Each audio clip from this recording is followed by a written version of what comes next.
First of all, I want to thank you guys for coming out. But really, our thoughts and prayers are definitely again this week with our Gulf Coast friends and family, and families down there, and players, our families of our players, as they continue to clean up. We don't want to forget them, as I know some of the media may not be nearly as covering as quite extensive as they were a week ago. But also we lost a young man that had been part of our family since July, committed to us, and Leonard Parks from Texas High. And that young man tragically lost his life Saturday, and just really, really tragic with talking to Coach Stanford and what they've obviously done in that program, and in his short period of time, and Leonard being the young man that he was. What a phenomenal young man. We had him at camp, and it's just tragic. So we'll continue to pray for their family, as it's been a pretty tough week on everybody. But just recapping from last week, obviously a great way to open up the season. Anytime you can open up and get a win out of it and play a lot of guys. There's a lot of mistakes that were made, but yet we've got a lot of improvement to go, and thank goodness we made mistakes. And that's the one thing that I'm really excited about, is the mistakes that we made are all correctable, and that's a big plus. So, from an offensive standpoint, we knew we were going to play the quarterback, so we played. Ben Hicks started for us. We'll start again this week for us, but we felt like all three of those guys has the potential to lead this team to victory, and you saw that with DJ and with Rafe. I thought they did some really good things. I thought you saw some of the fact that neither Rafe nor DJ had played ball in a game situation in a year. And so that was unique to see. See those guys get in there and compete. I thought our offensive line played well. Our left side of the line in particular played extremely well. But we knew that. There's a lot of experience over there. Our right side of the line they need game experience. They need to continue to work together. And in finding that rotation right there is going to be key for us. But they did some really good things. I thought the way we opened up the game, our special teams has been a big focus for us coming into this year, and I thought we showed a lot of improvements in just one game. We've got a long way to go. We had some breakdowns on some coverage units late in the game, but that's to be expected when you're playing a lot of guys. But overall, open up the game with a kickoff that held them inside the 25-yard line. Defense comes out and goes 3 plays, 2 yards. They punt to us. We get the punt. We field the punt cleanly, even though we did get a penalty off of that punt. It was just kind of that's what we coached the kid to do, and it could have taken a little bit better angle, but they got him for blocking the back. But his technique was what we were looking for, as far as using his brush technique. So we'll continue to work his angles on that, but we were able to go 12 plays, 70-something yards, score a touchdown, convert 2 third downs on that drive. Had 0 tackles for loss, negative yards plays on the drive. So again, great way to start the season out. I thought defensively, and back on offense, Trey Quinn was our offensive player of the game. I thought he showed a resilience of a young man that was ready to play, as they all were. But you could definitely tell this guy has been waiting a long time for this moment, and did some really good things. Led us in receptions, and obviously his big touchdown, stiff arm touchdown, was just shows you the passion and excitement this young man brings to our football team. I've been saying this for over a year since he's been here, and he's going to be a dynamic player for us in years to come. Defensively, obviously, our player of the game was Jordan Wyatt. He picked up where he left off a year ago. He'd be the first one to tell you, though, that a great coverage unit on the back end is attributed to a defensive pass rush, and I think you saw that. We played a lot of guys in our D-line. There was pressure all night long. I thought we played well early at linebacker. We kind of didn't finish like I really wanted us to, but there was a lot of productivity right there with Jordan Williams and Anthony Roan and Kyron Mitchell. I thought our safeties did some good things. We're young there, but they showed a lot of really good things. Mikael Onu led us in tackles, and you saw flashes of him. But when you're playing four safeties like we played, and all those guys are young guys, you're gonna see some mistakes. So we saw some of those. We got to continue to improve on that. I mentioned special teams. I thought we punted the ball well. Jamie punted for almost 43-yard average. And overall, I thought our coverage unit was better. We still got to get better in our return unit on kickoff return, even though we did have one long return there.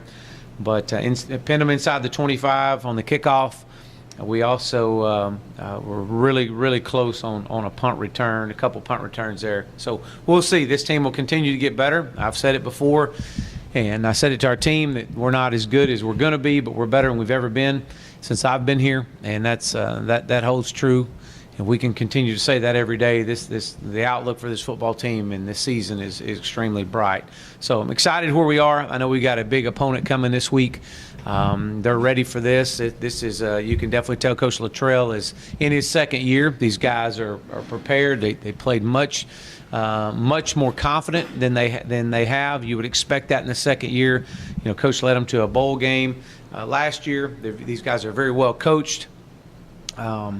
And they looked impressive last Saturday as we watched film on them. But this will be an important week for both these universities as they come in. I know this is we're expecting a good crowd, and so we're excited about this challenge. It will definitely be a challenge where they've got some really good players coming back off last year's team. In particular, their quarterback Mason Fine, and this young man is. Wow, I think he's the all-time leading passer in the state of Oklahoma. They put up over 668 yards of offense last week. They got a running back, Jeffrey Wilson and Nick Smith, which both rushed for over 100 yards last week. Very, very dynamic. Both those guys are dynamic. They make it go. Obviously, Graham Harrell's our offensive coordinator, and I have to consider him and one of the great young minds in all of college football. So. We've got our work cut out for us. Wide receivers, they've got some guys that are returning, and just really impressive to see their wide receivers and what they bring to the table. So with that, I'll open up for questions. So what specific challenges does Fine present from a game planning perspective? Well, he's extremely accurate. That's one. He moves well. While he may not be a true runner in their system, I mean, he runs well enough to put some strain on you. But he's extremely accurate. He anticipates really well. I mean, you wouldn't think when you watch this guy on video, you wouldn't think that he's a sophomore. He came in last year and played against us right there toward the fourth quarter, and did some really good things, led him down the field. And so I think he picked up and obviously their season was I think they went 5-8 a year ago, but led them to a bowl game. And so this guy looks more comfortable and more confident, and that's kind of what you expect in a second-year player. Threw for 3 touchdowns last week, and so he's really patient with the ball. But also their scheme does some really good things for him as well because he gets the ball out. He knows where he's going with the ball, and he's got great anticipation for it. This is the second year in a row that Nick Gordon has worn number 23 for this program. It's obviously a very special number. What is it about Nick that makes him deserving of that honor? Well, that's an honor that we decide on as a coaching staff that represents Jerry LeVias and what he's done for not just our university, but for college football in particular in the South. It is a distinguished award that we try to honor every year. A guy that represents, integrity, a guy that represents just a work ethic. And, Nick won it last year and got hurt. And it's ironic because he suffered the same injury that Jerry did when he was here. And so we thought, with Nick coming back, it was really, it was really important for us that he continues to carry that legacy And so the way he worked to get himself back to this point was really big. And I know it was a big award for him. So this game for UNT means a lot. It's a big rivalry game for them. How do you prepare your players to make sure they're ready to match the intensity that the other side's going to bring? Well, it means a lot for everybody. I mean, it means a lot for us too. And these guys, we understand the magnitude of this game. I mean, this is an opportunity for our program to get better, regardless who we're playing. But we also know that, for both these universities, this has been a game that you can look at over the last 3 or 4 years has meant a lot. It meant a lot for both of these universities. So, again, at this stage in the season, all you worry about is getting better. That's what your season's not going to be defined by just one game. We just need to focus on continuing to get better. Our guys understand what's ahead. They see that, hey, look, we got many games after this, but this is the biggest game because it's the only game, and that's our approach. And so we've got to worry about getting better every day, one day at a time. We do that, then all the other stuff will take care of itself. But these guys are going to come in and they're going to present a great challenge for us, and we got to be ready. Where do you want to see the most improvement from last week to this week? Well, and I shared this with our staff this morning. I want to see guys make new mistakes. Well, you're not going to play a perfect game. You're going to make mistakes. Mistakes are going to happen. That's part of what. If there was no mistakes to be made, why is there coaches out on the field? So, it's our job to be able to recognize the mistakes, fix the mistakes, and make sure they don't keep reoccurring the same mistakes. So, if we come back in here on Sunday, regardless of the outcome, I'm worried about. I want to focus on, did we get better? Did we improve on the mistakes that we made on last week? If we can come in and say, hey, look, we corrected those mistakes, didn't have the same mistakes, we had new mistakes, and this program is growing. And we want to be golden in the month of November. That's kind of where we want to be. And to do that, you got to correct the mistakes and not have reoccurring. If you come back in here Sunday and you got the same mistakes made by the same guys, then you got to reevaluate. Are we doing too much? Are we putting too much on the players? Are we not recognizing mistakes as a coaching staff, and do we not know how to fix the mistakes? And so that's kind of where my job as a head football coach is, to make sure that we know we're going to make mistakes and know things are going to happen. Let's just make sure that we're making new ones. Can you give us an update on Kevin Johnson's status? Yeah, Kevin came in, we did the MRI and everything, and he should be back. We anticipate him being back. He actually ran this morning on our treadmill and looked good. So we expect him to be back with his knee. That's where we're at. Will this game do you see it as having an impact on your recruiting? With being North Texas, actually the next 2 games. Yeah. Yeah, I think so. I mean, obviously, we all recruit for the, everybody's after the same guys. And, we recruit against North Texas. They recruit against us in some areas and some of the schools. But for sure, without a doubt, part of our vision is 1, to win the opener, and 2, to win the Metroplex. And part of winning the Metroplex is to being able to defeat the 2 teams we're going to be playing. And so we take them one day at a time and one step at a time. And so, yeah, I think any time you go against someone that recruits in the same area you recruit in, it has some impact in recruiting. It's your 3rd year at SMU. I know you had a lot of head coaching experience before you got here. It's actually 1,008 days. Yeah, who's counting? Huh? Me. You're counting. Yeah, 1,008. It's a lot. Yeah. How would you say your either coaching style or philosophy has evolved over those 3 years? Well, every day's a process. Every day, you can't focus on tomorrow. You got to worry about today. And I think that's probably the biggest thing that I've learned in my time here as a head coach is you got to focus on the moment. You got to be where your feet are and be present, not perfect, is what we say. And being present, it means you got to live in the moment. You got to get better every day. We've established our culture. Our players understand what our culture is, and it's a belief in what we do. When I came in here 1,008 days ago, we established exactly what we want our belief to be. We weren't there yet, and we haven't arrived by no means, and that's every day. Every day I get out of my car, I've got to protect this culture. I've got to protect our what we're about, and so as a head coach, that has become a big part of who I am, making sure that from an inside out and outside in standpoint, that we know how to win. We've won our whole life, and we know what the blueprint for success looks like. Matter of fact, they won a national championship, and so not too many people around our core values understand that, and it's my job to educate, my job to protect, and I've said it before. I'm a go guy. And you'll never have to tell me to go. I'm in the left lane all the time, and I know what it looks like, and I don't take no for an answer.